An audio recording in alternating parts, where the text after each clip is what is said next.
Hello guys, चलिए आज बनवूया सफेद वाटाण्याची भाजी।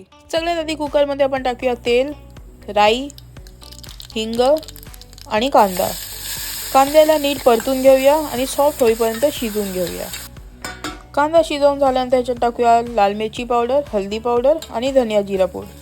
मसाल्याला नीट परतून घेऊया आणि ह्याच्यात टाकूया भिजवलेले सफेद वाटाणे।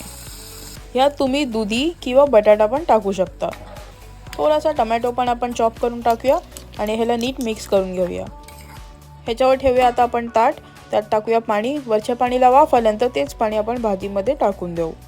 यात टाकूया सुक्या खोबऱ्याची पावडर, कोथिंबीर आणि मीठ। सुक्या खोबऱ्याची पावडर आम्ही चवळीवाल्या रेसिपीमध्ये दाखवली आहे।